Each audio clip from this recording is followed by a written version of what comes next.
Story 1. My father was in the Army, and being a child of an Army officer meant traveling a lot and constantly moving to new houses. With new houses come new stories, some good, some really bad, and some downright horrible. During high school, my father had to move to France. He was in the Strategic Investigations Department or on a classified mission somewhere. This meant I was often home alone, which I usually liked, but sometimes it was too much, especially since many of the new houses we moved into seemed haunted. One day, I got home from school feeling particularly isolated. I barely knew the language, had no friends, and everything on TV was in French. After doing my homework, I decided to spend the evening out in the city market. I got a croissant and roamed around, eventually seeing a poster for what seemed to be a freak show. I decided to enter, assuming it was a circus-type event. I paid $1, took a seat on the wooden boards, and waited for the show to begin. After some music, a clown appeared and handed out glasses of what he called magic tea to the audience. I drank it and watched as a magician began his act, asking for a volunteer to delve into their mind and see their belongings. I raised my hand enthusiastically and was called onto the stage. The magician whispered in my ear, asking for permission to access my home and look for things to take. In a daze, I agreed. Suddenly, he brought out a television set, my PlayStation, laptop, and camera, all from my new house. He even knew my father was in the Army and the exact number of beers in the fridge.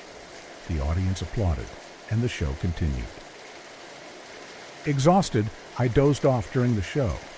I woke up in my house, in my room, with my father looking at me angrily. He asked where all our stuff was. Confused and disoriented, I realized everything was gone: the television, PlayStation, and even the beer in the fridge. My father was furious and didn't believe my story about the freak show. He had already alerted the authorities about the break-in. Determined to prove my story, I took the tape from our home security system to a nearby electrical shop to watch it. The tape showed me leading the group of freaks into our house, and they slowly took everything. I recognized the magician, the clown, and even a guy from the audience. It was the freak show taking our things, and I had unwittingly led them to our new house. The realization was both humiliating and terrifying. I told my father everything, and he used his resources to track them down. Although he asked if I wanted to press charges, I didn't see the point since we got all our stuff back. These people could have been worse, but they weren't, so I let it go. This new house in France had brought an unexpected adventure. Now, as we prepare to move to another house in Ukraine, I can't help but wonder what new adventure awaits us there. Story 2. When I was around 15, I lived alone in a 2-story house. Although there were bedrooms upstairs, I would sleep on the living room couch. This was for 2 reasons. It was the central location of the house, so I could hear everything, and it was equidistant from every exit. One night at around 2 in the morning, I heard someone jiggling the front doorknob. It was a slow, cautious jiggle, like they were trying not to be heard. When the door didn't open, they didn't stop. The jiggling slowly became less cautious and more irritated. They persisted for at least 2 minutes, then went to the back door, which was also locked. I didn't want to call the police because I was an unemancipated minor living alone. I didn't want to be placed into foster care, and I didn't want my parents in trouble for neglect. Eventually, the jiggling stopped. I stayed up that night, waiting for them to try other entrances, but nothing happened. A few nights passed, and I awoke to the sound of a door opening upstairs. The doors in the house would really stick, so they took a lot of force to open. When popped loose, they'd make a loud scrape, pop, and shudder noise. At the time, I would take sleeping pills, which made it really hard to fully awaken. Sometimes I'd only awaken with sleep paralysis. I couldn't determine whether I dreamed the sound or whether I had woken up from it. I started to fall back asleep and thought I heard the door close, like the grinding of wood rubbing together, then the sound of bed springs screeching as if weights were being shifted. I thought maybe someone homeless thought this was an abandoned house. I was super tired and wasn't sure if I was actually conscious. I fell back asleep and awoke to the feeling of somebody watching me. There were stairs parallel to the living room door, and I could see them from the couch. Halfway down the stairwell, I could see a long-haired man crouched over, looking at me. It was dark, and I felt like we were both trying to verify what we were seeing. I kept a metal baseball bat by the couch and grabbed it slowly. The man erected his body and, without turning, backed up the stairs. I listened for him to leave or waited for him to come back down, but I heard neither. It was like he just stood at the top of the stairs waiting for me. I didn't go back to sleep. I heard nothing until sunrise when I left for school that morning. I questioned what I had actually experienced. I had my boyfriend over later that evening. As we approached the house, he said, "Hey, your windows are open." I looked, and the room with the sticking door was wide open. I told him what I had experienced the night before, and he helped me check out the house. After finding nothing, I closed and locked the windows. I figured it must have been a hobo. Once they realized somebody lived there, they left. I still stayed there that night, but didn't take sleeping pills. I woke to the door opening again. This time, I knew it was real. They knew somebody lived there, but they still returned. At this time of my life, I had little value for my life. I had no fear of death because I knew where I'd go. I decided that I wasn't going to hide in my own house. I got my baseball bat, turned on the lights, and went upstairs. I yelled something like, "Listen, buddy, I'm coming up. Be out by the time I get there." I heard nothing and prepared for the worst. I checked the rooms and closets but found nothing, and the windows were still open. I checked downstairs and found nothing as well. I felt pretty silly after finding nothing but still stayed that night. I got ready for school the next morning and saw that the window was open again. It occurred to me that I hadn't checked under the beds when I did the search. I didn't have my bat with me and bailed.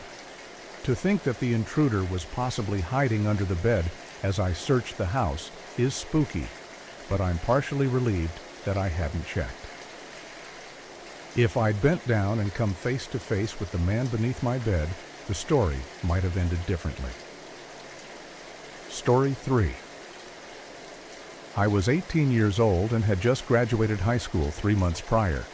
I was married, and we had rented a very small one-bedroom house across the street from the bank where I worked as a teller.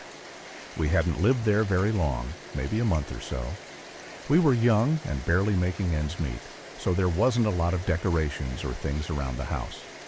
I was always a very trusting person. I was raised in the country, and in times when you could leave your windows and doors unlocked, it always taught me to see the good in people. I had come down with a cold and taken cold medicine one night, went to bed very early. At this point, I had only been married for less than 6 months, and I remember in my sleep feeling someone messing with me.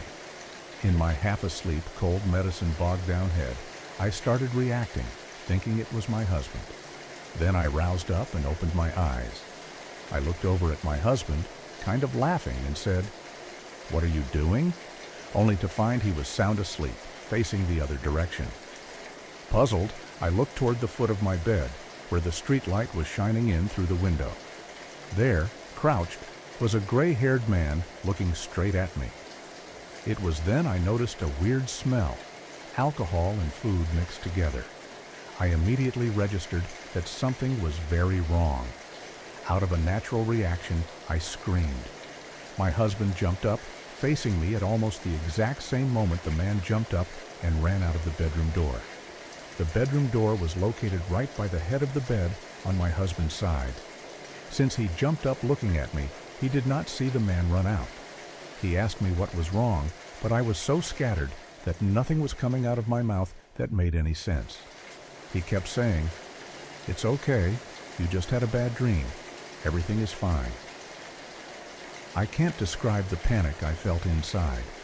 I refused to lay back down and got up from the bed, walking into the next room, which was our living room, and my husband followed me. Once we entered the living room, everything became a reality. The front door to the house was propped open with a brick. The rocking chair we had was moved out of the way of the doorway to the bedroom. My assumption was he was making sure he had a clear shot of the house. Laying all over the floor were the contents of my purse. There were a few dollars missing, along with my Social Security card, a change purse, and a photo. Seeing how we were young and broke, we didn't have a home phone, and cell phones were not a thing at this time. We were trying to get pants and shoes on to call the cops when we heard a car door shut. I started screaming, "Oh my God, he's going to steal our car!" My husband went to the door and saw a female officer walking toward our house. I immediately started rambling about how there was a man in my house, how he messed with me and touched me, and that I needed help. I know I looked like a crazy person who was babbling nonsense. The officer calmed me down and asked me to tell her what had happened. I repeated myself. She asked if I knew what he looked like and if I could identify him.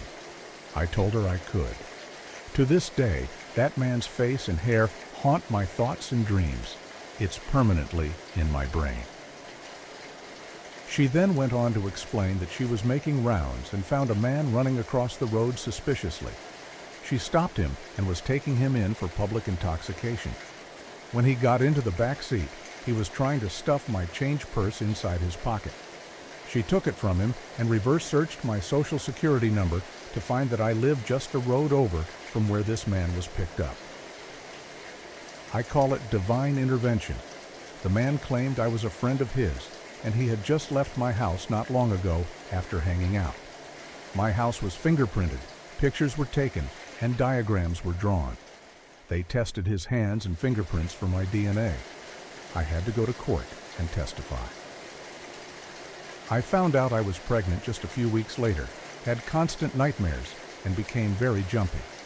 The stress from everything threatened my baby, so we agreed to accept a plea bargain, aggravated sexual assault and battery, among some other charges for breaking and entering and theft of property. I found out he was living in a camper that was parked in front of the bank where I worked. At that time, I was a teller assigned to the drive-thru.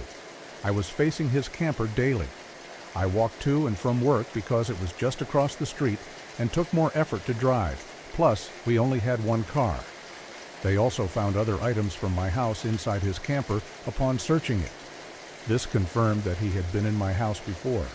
He had actually seen my husband in the bed next to me and walked around him to my side of the bed. He was obviously on a mission. I finally got through court, and he was sentenced, and I tried to move on. About 4 to 5 years later, I received a phone call from the police department in a city over. There was a new law that had been passed requiring every prisoner for actual related offenses to submit their DNA. There was a hit. The same man who broke into my home had been linked to a series of high-profile cases in the next city over. They were brutal, and no one ever saw him. Just one girl saw tattoos on his arms behind her. He would tie them up and use tape on their eyes. Shockingly, we all had similarities. He obviously had a type. The girl who saw the tattoos had given a description, and it was televised on the news. I guess he ran to the next town in hopes of running away from it. At the time they caught him at my house, he had tape and everything on him. It just didn't make sense why at the time, but now all the dots have started to connect. He was a serialist. All of the victims were between 17 and 23, and this man was almost 60. Then, all those years later, I realized that had I been home alone, or had he broken in during my lunch break when I was alone, it could have been so much worse. I didn't have to deal with some of the horrible things that the other girls did, but it still really messed me up. It caused us to have marital problems because I didn't feel protected. I still have PTSD, but I'm very, very lucky. God was watching out for me, and I'm thankful it wasn't worse than it was. By far, this was the scariest thing that's ever happened to me. Sorry it was so long, but it's not something I tell a whole lot of people. I had a friend not believe me one time, saying it sounded just too crazy, until she saw the sentencing on the news. I was used as a witness for the other girl's case, showing the career history of the man and all the similarities. He was sentenced and put away for the rest of his life.